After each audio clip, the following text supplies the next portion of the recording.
안녕하세요. 포유환율연구소입니다. 오늘은 외국인 정권 투자자들에 대한 얘기를 하고자 합니다. 이 얘기를 하기 전에 제가 에피소드를 하나 얘기를 해야 되겠는데, 제가 투자 분석 팀장을 할 때 얘기입니다. 대표님이 이제 회의를 주재했어요. 그 당시에 이제 IMF 직후니까. 근데 이제 주식을 사야 되는데, 매수를 해야 되는데, 펀드에 들어온 돈을 가지고 주식 운용팀장이 소극적으로 대응을 하더라고요. 그래서 아마 대표님 회의를 소집한 것 같는데, 근데 그 당시만 하더라도 이제 주식 팀장이, 그 펀드 매니저 팀장입니다, 이 소극적으로 대응을 하는 것 같아요. 그래갖고 뭐 부정적으로 본다는 거죠. IMF와 같은 이런 극심한 상황에서 어떻게 투자를 하느냐, 이런 취지 같아요. 그러면서 이제 그 외국인 투자자들이 매수하니까 지금 주가는 오르는데, 이제 본인은 정작 급난다, 이런 얘기겠지요. 그래서 제가 이제 한마디 던졌어요. 저도 그 당시에는 주식이 큰 폭으로 오를 거라고 봤기 때문에. 그리고 그 당시에 이제 재무부에서, 재경부에서 설문조사를 했어요. IMF 직후니까. 워낙 이제 정권시장이 험악해가지고 각 그 투자 분석 팀장을 그 대상으로 설문조사를 한 것 같아요. 전화로. 그래서 이제 저도 전화를 받았거든요. 그래서 제가 답변을 그 당시에 주가 지수를 굉장히 그 장미법으로 봤어요. 저는요. 왜냐하면 환율이 이제 큰 폭으로 올랐기 때문에 그것을 근거로 제가 이제 장미빛으로 봤는데, 국내에서 제가 제일 이제 그 장밋빛으로 본 것 같아요. 나중에 들은 얘기인데, 그런데 이제 그 당시에 이제 간접적으로 들어보니 제가 2배 정도 높은 주가 지수를 전망을 한 것 같아요. 다른 그 투자 분석 팀과 비교할 때. 그런데 이제 실제로 그렇게 됐어요. 그때.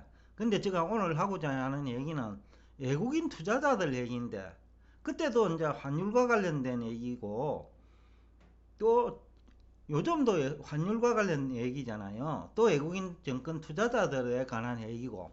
그래서 오늘 갑자기 이 주제를 가지고 나왔는데, 외국인 투자자들은 우선 주가 결정 원리에 충실합니다. 주가 결정 원리는 성장성, 수익성, 안정성이거든요. 근데 우리나라 정권 전문가들은 성장성만 얘기합니다.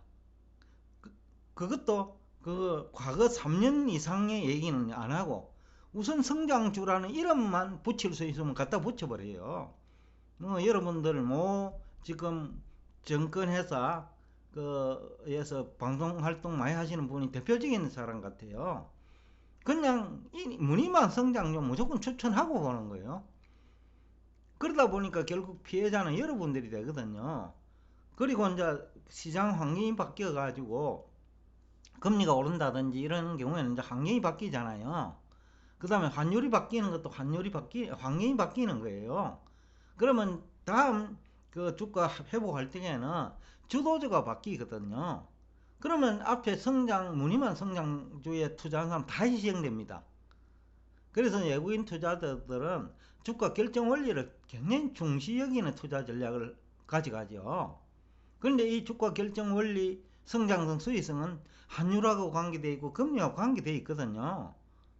그러면 이제 환율 결정 원리 알아야 되고 시장금리 결정 원리를 알아야 되는 거예요. 그래서 제가 여태까지 그런 얘기들을 여러 차례 얘기를 했는데, 본의 아니게 뭐 특정인에 대해서도 얘기하고 그런 일도 있었어요. 근데 지금 이제 우리나라에서 외국인 정권 투자자들이 보유하고 있는 그 시가총액이 얼마냐 하면요, 주가지수 3200선일 때 그 코스피입니다. 약 한 500에서 600조 원 넘게 가지고 있었거든요. 근데 코스닥까지 합하면 제가 추정할 적에는 한 700조, 채권까지 합하면 850조에서 900조까지 가지고 있다고 보거든요. 그게 엄청 중요한 거예요. 외국인 투자자들의 역할이 우리나라 실물 경제 성장에도 영향을 미치고, 주식 시장에도 영향을 미치고, 금리 시장에도 영향을 미치고요. 그리고 뭐 심지어는 원자재까지 외국인 투자자들이 다 영향을 미치잖아요.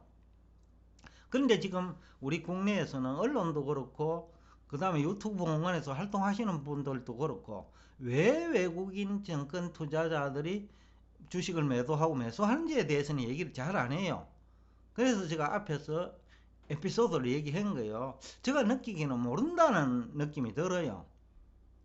제가 투자 분석 팀장 할 때도 그 모른다는 것을 느꼈고, 그 다음에 2008년에도 제가 정권 전문가들 얘기를 들어보면 언론 지상에 많이 보도되니까 잘 모르는 것 같고, 그 당시 이제 서울대 경제학을 전공한 서울대에서 그분도 보니까 잘 모르는 것 같더라고요. 그러니까 다 모른다는 얘기가 맞을 것 같아요. 처음에는 추정을 했는데 서울대 경제학을 전공한 사람, 서울대 교수, 그 다음에 경제 패널 얘기를 종합해 보면 모른다는 것이 맞는 것 같다. 그 당시에는 추정을 했는데 지금 한 20년 지내고 나니 이분들이 잘 모르는 것 같다라는 결론을 어렵게 내릴 수 있는 것 같아요. 그리고 이제 환율 대응에 이제 못하면, 환율 대응에 실패하면 결국은 이제 환율 전망에 잘 실패하면 환율 대응에 실패하거든요. 그래 환율 변동이 어떻게 일어나는지도 모르거든요. 근데 주식시장은 우리나라가 수출 주도형 산업이고 또 원자재를 수입해가 가공을 한 수출이란 말이죠. 그러니까 이제 환율을 모른다는 자체가 주가 결정 원리를 모른다는 얘기하고도 상통할 수 있을 거예요, 우리나라는. 그 다음에 또 환율과 금리를 모르게 되면 자산시장 상호작용 관계를 모릅니다. 그러니까 환율이 금리에 영향을 미치고 또 환율과 금리가 주식시장에 미치는 그런 메커니즘을 모른다는 거예요. 그런데 그 중요한 핵심적인 그 분야가 환율이거든요. 또 화폐고. 근데 화폐를 종이화폐와 근본위 제도의 구분을 지금 못하는 분들이 90% 같거든요. 환율 얘기를 하는 거 보면 알 수 있을 것 같아요. 금리도 시장금리 중심으로 얘기하지 않고 기준금리 중심으로 얘기하면 금리는 자유화되어 있는데 왜 그런 중심으로 얘기할까? 또 콜금리를 1일짜리를 정책금리를 정하는 이유를 잘 모르나? 라는 정도의 의문이 갈 정도로 그 현실과 빗나가가 있다 할까요? 완곡하게 표현하면, 직설적으로 표현하면 그 금리를 잘 모르는 거 아니냐? 라는 그 의심을 가질 정도까지 지금 수준이 심각하다는 생각을 하고 있는데, 그 다음에 외국인 투자자들은 정부 정책에 관심이 있어요. 대부분은 통화군 금융정책만 얘기하는데 FTA 정책이라든지 그걸 또 어느 나라에 어떤 기업이 나가는지까지 다 체크해요. 그 다음에 국가와 상장기업의 위험관리 능력도 봐요. 그 다음에 정치 지도자는 누구냐, 또 상장기업의 대표는 누구냐, 이런 것까지 다 체크 다 한단 말이에요. 그 다음에 외국인 투자자들은 기축통화 지위도 활용해요. 그러니까 기축통화를 이용해가 환율 상승 또는 하락을 유도합니다. 환율 상승을 유도하는 목적도 위험관리이기도 하고 또 환율 하락을 유도하는 것도 그거는 수익률 극대화 전략이에요. 왜냐면 우리나라가 수출 주도형 산업이고 그 다음에 대부분의 대기업들이 그 수출과 수입에 연관되어 있거든요. 그러니까 아마 환율 상승 또는 하락을 유도하면 상장기 매출액과 영업 실적이 달라지거든요. 그러니까 그런 식으로 해가지고 그 수익률 극대화 전략을 추구하는 것 같다. 그래야 또 당연하고요. 그 다음에 또 우리나라 그 경제나 정권 전문가들이 잘못 알고 있는 지식을 활용합니다. 그 대표적인 게 앞에서 제가 몇 개 들었잖아요. 원래도 환율 전망에 실패하니까 당연히 환율 전망 올라갈 수밖에 없는데 환경은, 그리고 연초부터 환율 상승할 수 있는 요인이 여러 가지가 누적되고 있었거든요. 그래서 제가 8.15머니 패널 활동할 때 자신있게 1150원 이상 갈 확률은 높아도 1100원에서 그 아래쪽으로 갈 확률은 거의 없다 라는 얘기를 한 거예요. 그러니까 이런 잘못 알고 있는 지식을 활용하는 거죠. 그래가지고 화폐나 전쟁이나 금융전쟁을 승리로 이끈다고 보는데, 여하튼 우리나라 정권 전문가들이 그 외국인 정권 투자자들의 투자 원칙이나 투자 철학에 대한 이해가 크게 부족하다고 생각하는 게 제 생각이에요. 그것도 뭐 한두 분의 그들의 얘기를 보고 결론을 내린 것이 아니고, 지난 20년 동안 있었던 얘기를 쭉 종합해 보면 아직도 국내 정권 전문가들은 그 외국인 정권 투자자들의 투자 철학이라든지 투자 원칙을 모르는 것 같아요. 뭐 최근에도 그 종목 중심으로 추천하는데, 또 그것도 무늬만 성장주라고 제가 얘기하는데 한계기업을 추천하니까, 그래서 이제 한계기업도 어제 오늘 한계기업이 되는 거 아니거든요.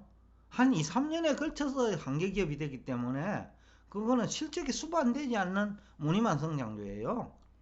그렇기 때문에 제가 자신 있게 무늬만 성장주라는 얘기를 할 수 있고, 또 뭐 정권 시장에서 이제 부정적인 얘기를 할 때는 제가 또 반대 얘기를 하기도 하고, 제가 좀 강하게 얘기합니다. 다른 뭐 패널들보다도 강하게 얘기하는 거는 그만큼 이제 그 부분에 있어서는 자신이 있다는 얘기도 되고, 또 아니면 종합적으로 얘기를 다 점검해 가지고 얘기하거든요. 그리고 주가지수 2800도 그 이전에 생각을 많이 했지만은 그 8월에 정리를 하고 그 다음에 9월에 여러분들한테 공개를 한 거예요. 2800 간다는 얘기도 마찬가지고, 과거에도 마찬가지예요. 많은 시간을 고민을 해가지고 이제 그 얘기를 하는데, 일단 차별화되는 이유는 그렇다고 보거든요. 종합적으로 볼 능력이 있느냐, 외국인 정권 투자자들처럼. 그리고 또 오늘 이 시간에 외국인 정권 투자자들을 얘기하는 것도 그 종합적으로 봐야 된다. 주식시장도 종합적으로 봐야 되고 채권시장도 종합적으로 봐야 되고요. 그래서 기준금리 인상할 거냐 말 거냐도 그 앞에서 제가 얘기하면서 1% 확률도 안 된다고, 다음 주에 미국에서 기준금리 인상할 확률은. 그러니까 전반적인 얘기 다 점검을 하잖아요. 그게 이제 다른 패널들하고 차이지만, 다른 패널들은 물가만 가지고 얘기하잖아요. 물가가 너무 높으니까 인상할 거라는 거죠. 그러니까 그런 식으로 접근하는 거와 종합적으로 접근할 때는 완전히 다른 결론이 나오거든요. 그 다음에 외국인 투자자들은 선물 옵션 시장 연계합니다. 며칠 전에 저희들이 이제 그 옵션의 얘기를 했잖아요. 외국인 투자자들이 옵션 만기일 전에 주가지수 선물을 2, 3천 개 매수했다. 대량으로. 그 얘기를 했는지는 모르겠는데, 제가 안 적었으니까. 대량으로 매수했으니까 우선은 그 현물을 매도하고 주가지수 선물을 매수하니까 혼란스럽잖아요. 일반 투자자들은. 그런데 옵션에 초점을 맞춘다 하면 답이 금세 나오는 거예요. 왜냐하면 주가가 그동안에 많이 폭락했다 표현까지 있을 수 있을 정도로 서는 사람이 있으니까, 단기에. 그럼 콜 옵션 가격이 휴지 조각이 돼 있을 거예요. 제가 보진 않았는데. 그러면 이제 콜 옵션을 매수하면 뭐 200배, 300배 수익이 나거든요. 그러면 이제 옵션 만기일 당일날 아침에 그 주가 지수 하락을 일시적으로 유도했다가, 그러면 콜 옵션 가격이 더욱더 하락해요. 그러면 또 매도 물량이 엄청 나오거든요. 그때 매수하는 거예요. 그때 매수하면 휴지를 매수하는 거나 똑같죠. 휴지를 거의 뭐 공짜로 주울 수 있을 정도로 가격이 떨어져 있는 상태에서 콜 옵션을 매수하는 거예요. 그 다음에 주가지수 선물 매수를 추가를 하고, 그 다음에 공매도한 그 현물 주식을 매수를 하는 것과 동시에 추가적으로 현물 주식까지 매수하면 주가가 큰 폭으로 상승하면서 콜 옵션 가격이 급등하거든요. 200배, 300배로 급등한다는 거죠. 그때 다시 선물을 매도하면 되는 거예요. 주가 지수 선물 매도하면 되고, 현물 주식 또 매도하면 되는 거예요. 그러니까 현물 주식 수익 실현할 겸 콜 옵션에서 대박을 노릴 겸, 또 추가적으로 매도할 겸 여러 가지 이점이 있기 때문에 연계하는 거예요.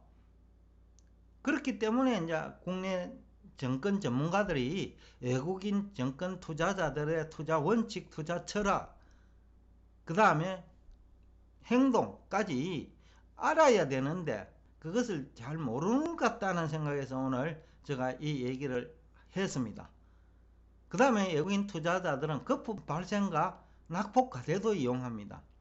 국내 정권 전문가들은 거품 발생 유도는 잘해요.